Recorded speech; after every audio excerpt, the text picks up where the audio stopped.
Eh bien, bonjour à tous. Alors, en toute logique, ce sera la Switch 2. Plutôt cher. Mais bon, on va déballer ça.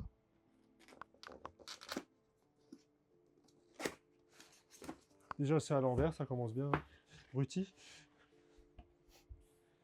Ah, le packaging est un tout petit peu différent de la Switch 1. Enfin, voilà, c'est différent. Qu'est-ce qu'il en est des Joy-Con? Les Joy-Con 2, pardon.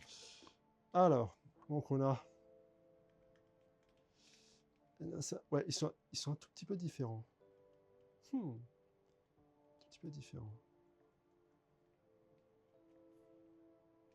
Déjà, ils m'ont pas l'air très chargés. Ils m'ont pas l'air déjà très chargés, là. Ouais, donc le connecteur est différent. On a toujours les boutons SL et SR. Ouais, ils sont quand même plus confortables, les boutons SL et SR. Hein. Ok, bon, ça c'est le premier Joy-Con.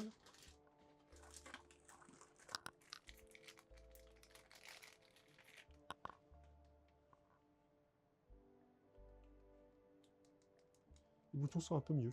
Ils sont un tout petit peu plus grands, il faudra que je regarde.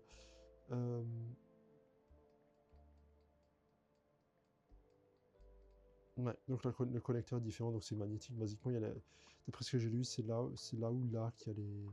C'est derrière les boutons qu'il y a les aimants. Voilà, c'est les deux Joy-Con. On commence déjà. Toute logique, ça, c'est la console, qui est bien plus massive que... voilà. Ouais, quand même, quand même, quand même. Ah oui, elle est beaucoup plus massive. Hein. Et il va avoir du mal à faire le focus. Hein. Désolé pour ça. Je peux faire aller.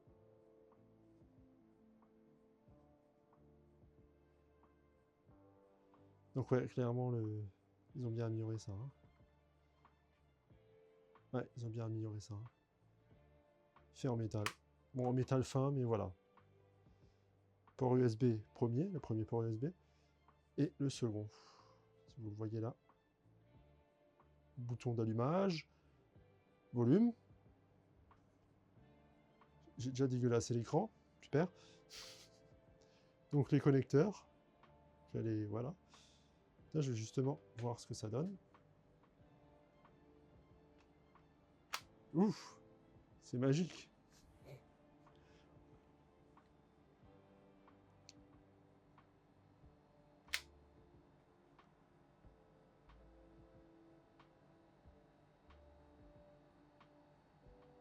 C'est pas mal, c'est pas mal. On va juste voir le dock, ce qu'il en est du dock par contre. Alors, là c'est clairement l'adapteur secteur. C'est quoi ça? Ah oui, oui. Forcément. Oui. Forcément, il faut qu'il change tous les accessoires vu que le connecteur il a changé. Bon, généralement ça va rester. J'utilise très peu, donc... Le dock.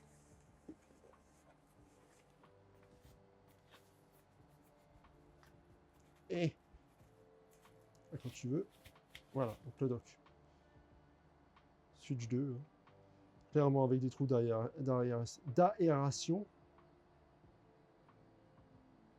On a port USB ici aussi. Et HDMI, ça s'ouvre comment du coup celui-là? Comme ça. Voilà. Donc on a un HDMI, un port USB, un HDMI, pardon, un port USB-C, un port Ethernet. C'est très bien. Ça c'est vraiment cool. Même si en général ça va avec le Wi-Fi, je veux dire. On n'est plus à l'époque où le Wi-Fi était vraiment pourri quoi. Donc voilà, le dock. Qu'est-ce qu'il y a encore du coup? Non, je vais le laisser ouvert, comme ça je peux l'installer après. On a ça. Qu'est-ce qu'il y a là du coup?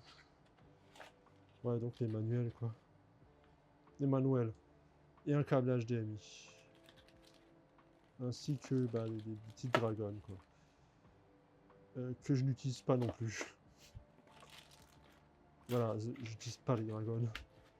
Donc voilà, on a le chargeur, il m'a l'air plus gros que l'autre, toute logique.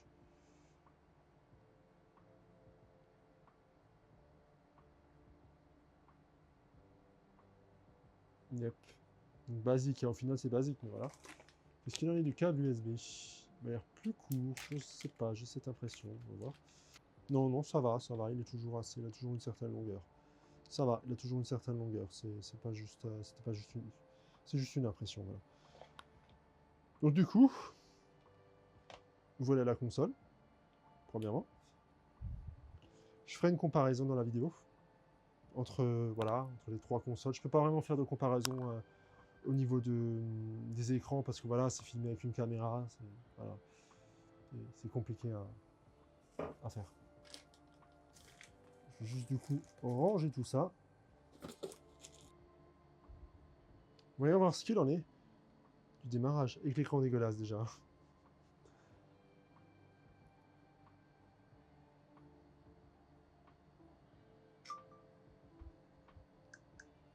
Ah ouais, effectivement, le son est déjà bien meilleur, je trouve.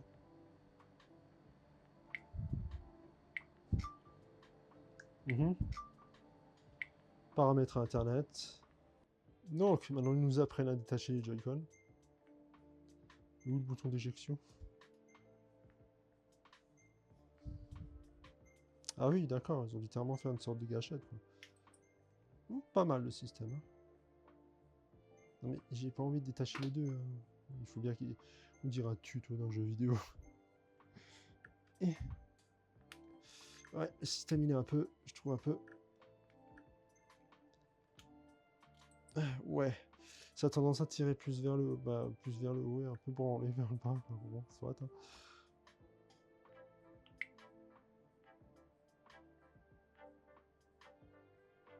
Plus tard, voilà, je vais faire ça plus tard. Une passée. Bon, en même temps, bon, il y a une mise à jour directe, hein. Ouh.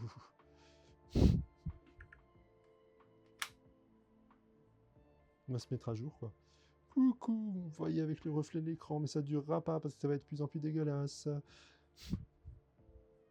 Mais il y a aussi l'appareil photo. De toute façon, c'est un Lumix S5 2X. Avec une des fausses batteries qui traîne là, qui devrait pas traîner là. Et qui va se voir sur l'écran un petit peu. Mais de toute façon, je ferai un crop, donc je m'en fous.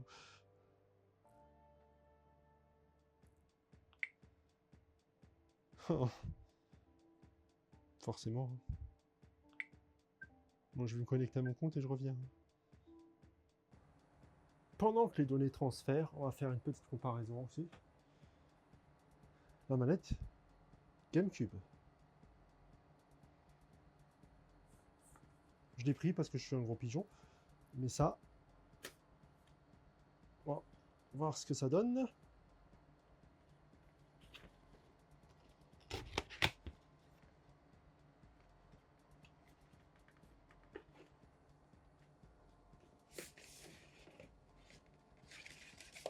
Voilà.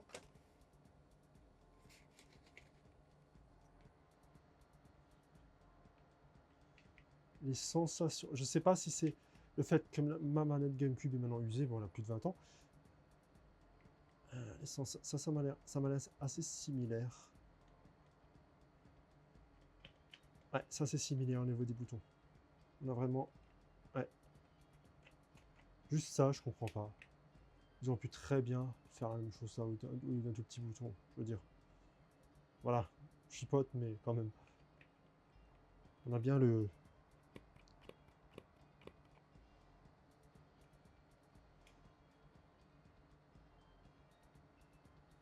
Pas mal. Je vais comparer ça avec une manette originale.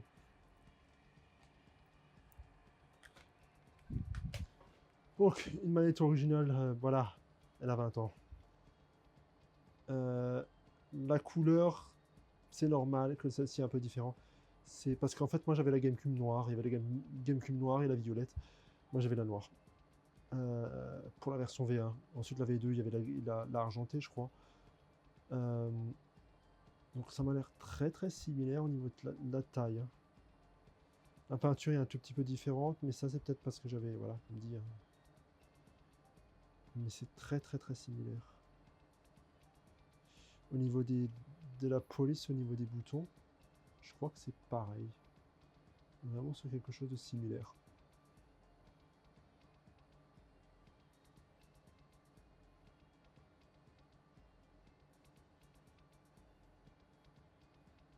le poids, elle est très légère, hein.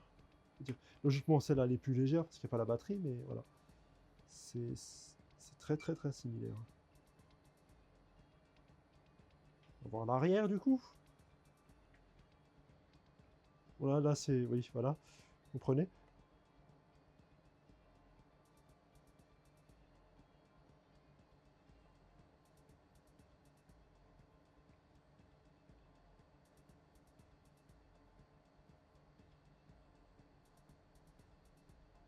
Après, au niveau des composants, je sais pas si ça aura la durée de vie d'une littéralement increvable d'une manette originale.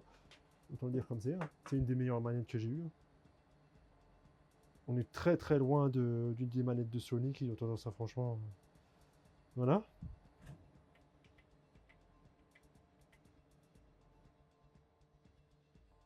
En vrai, c'est vraiment pas mal. Si je compare ça par exemple à, je sais pas, quand je pourrais comparer, une manette que j'utilise beaucoup aussi, la manette des chez Nixie. Je sais pas, sur l'autre chaîne, j'avais fait une vidéo. Donc ouais, elle est beaucoup plus grosse qu'une manette originale de GameCube, hein, parce que bon voilà, celle-ci n'est pas logiquement pas compatible avec la Switch 2 parce que voilà, la technologie, voilà, c'est fait pour l'ancienne. Je pense qu'ils vont faire une version pour la Switch 2, j'espère, parce que j'aime bien cette manette, même si elle est franchement plutôt massive dans les mains. C'est encore pire quand c'est sur la console, elle est vraiment massive. Mais moi je l'aime bien cette manette, donc voilà. C'est pour ça que je disais là, à propos des boutons, ils auraient vraiment dû faire ça. Simplement. Deux boutons comme ça. Oui, ça aurait pété un peu la philosophie de la manette originale, mais voilà, moi j'aurais préféré. C'est...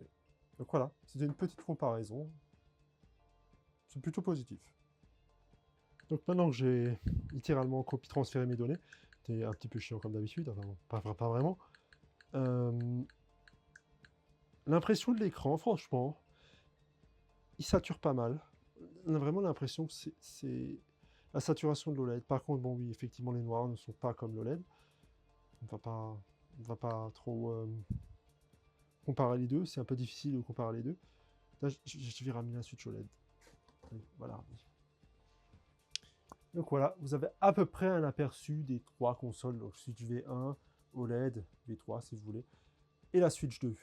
C'est très difficile d'apercevoir les choses comme ça, mais imaginez un peu pouvoir comparer. T'as fini. Euh, comparer la taille des écrans. Donc logiquement la V1, l'écran est petit. La V2 c'est pareil. La Switch OLED c'est plus grand, clairement. Mais la Switch 2 là littéralement ouais, on est quand même sur quelque chose qui est un peu plus conséquent, quoi. C'est au niveau de couleur en fait, comme vous pouvez le voir, ce que je disais, les rouges sont pétants, typique un peu de... Voilà. Je sais pas, ça se verra beaucoup sur la vidéo. Basiquement, elle a les couleurs pétantes de l'OLED. Logiquement, elle a une luminosité supérieure, parce que bon, l'OLED, c'est un petit peu son point faible avec les marquages. Mais dans les faits, franchement, c'est pas mal. C'est pas mal. C'est pas de l'OLED, mais c'est pas mal. Je vais un peu rapprocher les deux, je vais essayer de plutôt comparer plus près les deux. La V1, je la laisse comme elle est.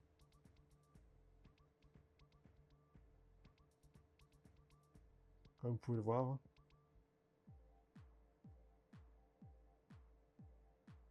C'est pas si mal, hein. Je sais que les gens chouinent un peu à cause de c'est pas de l'OLED, pourquoi ils n'ont pas commencé avec l'OLED? Donc clairement faire un modèle avec OLED plus tard. Mais sincèrement, c'est pas mal, hein.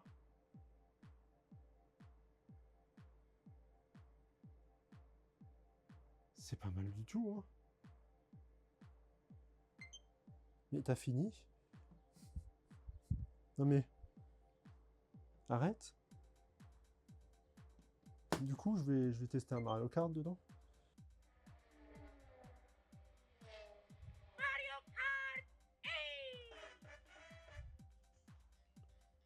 Bon, première impression, le son à fond.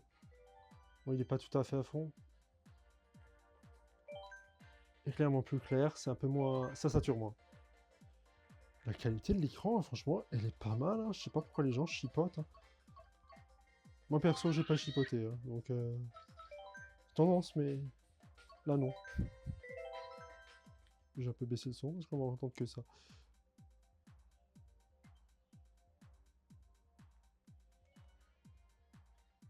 C'est juste un peu l'ergonomie, tout ça. Hein. Pour l'instant, c'est pas mal. Elle est plus lourde, hein. Mais bon, voilà. Je crois qu'elle est un peu plus lourde.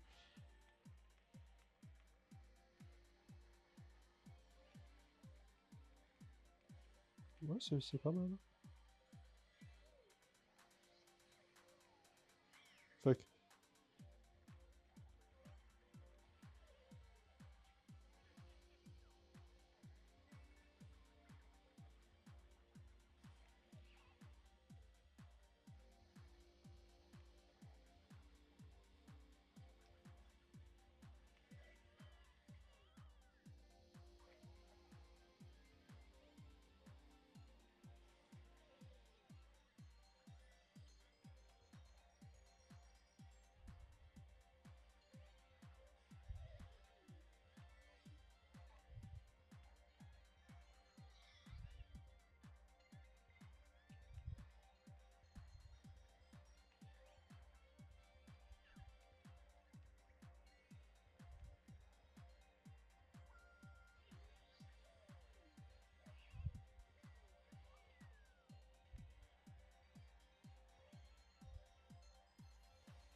voilà.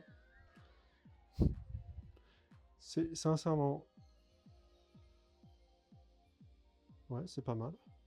Les angles de vision sont pas mal non plus. Sincèrement, il est pas mal l'écran. Je sais pas pourquoi les gens y chouinent. Je vais pas faire la course suivante. Hein. Mais voilà, les joysticks fonctionnent bien. C'est fluide. Les boutons sont légèrement plus gros. Ouais, quand même, quand même. Ils sont quand même plus gros. Hein. Oui. Je vais rapprocher ça du coup. Oui, ils sont quand même plus gros. Hein. Ça se voit pas trop sur... peut-être comme ça. Si, ils sont plus gros. Donc logiquement, c'est plus confortable pour les adultes. Et sincèrement, ça passe crème pour les enfants. Donc voilà. Je pense que j'ai pas grand chose d'autre à dire sur la console, pour l'instant. Franchement, l'affichage est très bon. C'est fluide, les couleurs sont bonnes. Sûr, on n'aura pas les noirs d'un OLED, mais voilà. J'ai une bonne impression de la console pour l'instant. Elle chauffe peut-être un peu plus que la Switch originale, mais en tout cas, elle est silencieuse. C'est une bonne console. Bon, un petit bonus pour vous. Pour ceux qui ont un écran HDR ou une carte de capture qui permet le HDR, ou la HDR si vous voulez, j'ai décidé de faire une petite vidéo vite fait encore pour les réglages déjà sur OBS et ensuite un peu les réglages en général et un petit aperçu de ce que ça donne en fait. Donc, sur OBS, vous allez dans Paramètres, Avancés. À partir de là, normalement, vos paramètres par défaut, vous devriez être en NV12, je pense, en format de couleur. Et l'espace de couleur, vous devez être en BT709. Alors, BT709, c'est de la SDR. Le REC 2100 ou BT 2020, c'est de la HDR. Alors déjà, il faudra changer le format de couleur. Vous pouvez rester bien sûr en NV12, mais je ne le conseille pas ça. Je ne vais pas aller dans les détails, mais c'est mieux le P010. C'est le format le plus adapté actuellement sur OBS et en général, en termes de poids, en termes d'enregistrement, en termes de lourdeur. Voilà. Donc le P010 pour quand vous faites de la HDR, que vous voulez enregistrer en HDR. Ensuite, l'espace de couleur, c'est le plus important. Par défaut, vous êtes en BT709, c'est de la SDR. Oubliez. Mettez-le en REC 2100. Alors vous avez aussi le REC 2100 HLG. Moi j'ai sélectionné le PQ parce que c'est plus la norme, le PQ. Les consoles en général utilisent le PQ. Alors sélectionnez REC 2100 PQ. N'oubliez pas de sélectionner ici gamme de couleurs YUV complète. C'est mieux en général quand vous faites de la HDR, mais bon, c'est assez controversé. Moi je l'ai mis sur complet. Voilà, déjà ces réglages là. Ensuite, on va se diriger sur notre carte de capture. Moi, je possède l'Avermedia GC573, donc 4K 60 Hz. Il y a aussi la GC575 qui est sortie, qui permet 120 Hz. Avermedia, si vous voulez m'enfiler une. Bref, résolution 4K, si vous le pouvez bien sûr, hein, parce que ça dépend aussi de la puissance. Hein. Je veux dire la 4K en termes de vue, surtout avec l'Avermedia qui n'a pas de puce de base dessus, donc c'est le PC qui doit faire le job. Moi j'ai sélectionné la 4K 60 Hz en toute logique. Format vidéo. Alors le format vidéo sur cette carte de capture, ça dépend fortement de votre carte de capture. XRGB, NV12, P010, YUY2. Alors ces deux formats ne s'affichent pas correctement. Il y a sûrement un réglage à faire avec c'est ça en rapport directement avec Avermedia ou la gestion de la HDR avec OBS. Pour vous montrer ce que ça donne, c'est plus simple parce que c'est plus simple que je vous le montre. Donc je vais allumer la Switch 2. Pouette. Donc là, avec mes réglages, l'affichage est tout à fait potable. Si maintenant je bouge, je sais pas, vers le NV12, voilà, c'est super saturé, ça part en couille, le rouge et les roses. Bref, c'est la gamme de couleurs limitée, peut-être ça changerait quelque chose. Non. Donc en gros, les meilleurs réglages avec cette carte, bien sûr. Le NV12 et le YU-Y2 peuvent afficher la HDR, ils sont limités aux 8 bits. Mais voilà, le P010 c'est du 10 bits. Par contre, il y a aussi le XRGB qui est le plus lourd, malheureusement. Là aussi, j'ai un problème là-dessus. Voilà votre affichage basiquement. Vous ne pourrez pas l'afficher correctement avec... voilà. Donc le P010 est par défaut ce que vous devez utiliser pour de la HDR avec cette carte de capture. Ok. Ensuite, bien sûr, l'espace de couleur, bon, pas le 709, pas le 601 parce que c'est la SDR les deux. 2100 PQ ou 2100 HLG, comme j'ai dit, c'est le PQ qui est utilisé majoritairement, donc utilisez le PQ. Si je le fous en HLG, voilà, c'est délavé, c'est tout ça. Donc utilisez le PQ. Voilà, donc ça c'est pour les réglages sur OBS si vous voulez enregistrer. Pour le streaming, ça ne sert absolument à rien. La majorité des plateformes ne prennent pas en compte, prennent pas en charge la HDR, donc ça ne sert à rien. Voilà, donc je vais à présent passer sur la Switch. Pardon.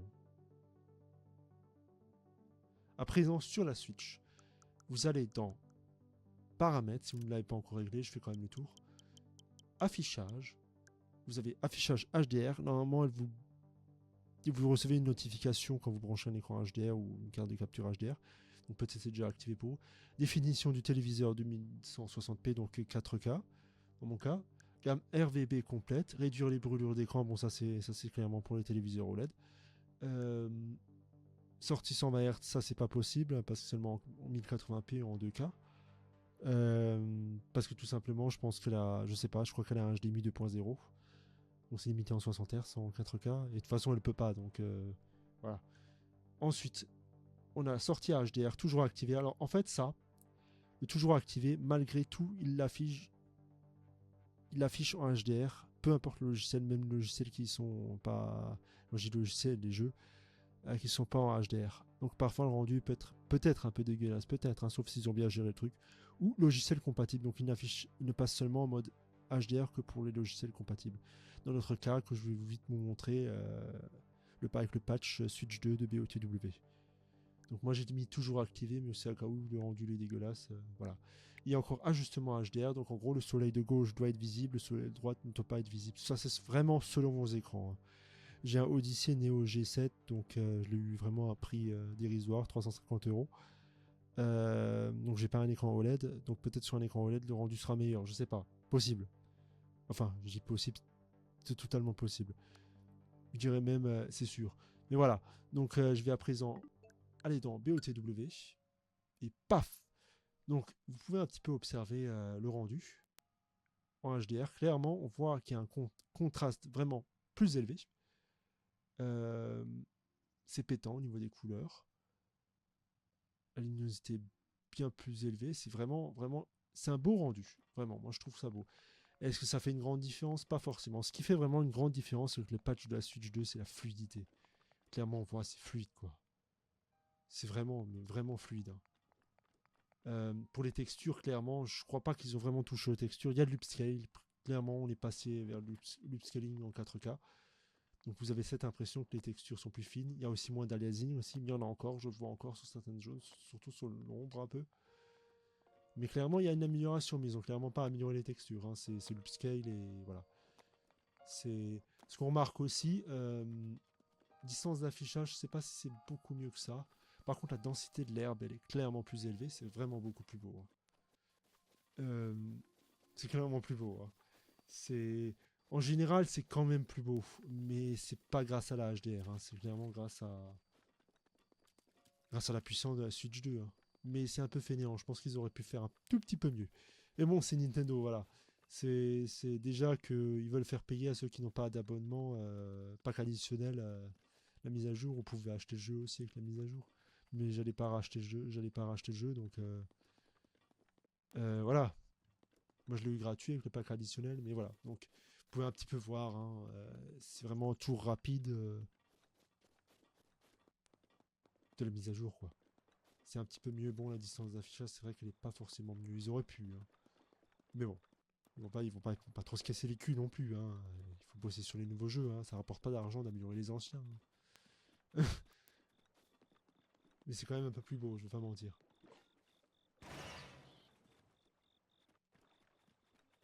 C'est la plus grosse différence, c'est la fluidité. Clairement. Et après, peut-être la densité de l'herbe et en général la qualité graphique. Upscale en 4K.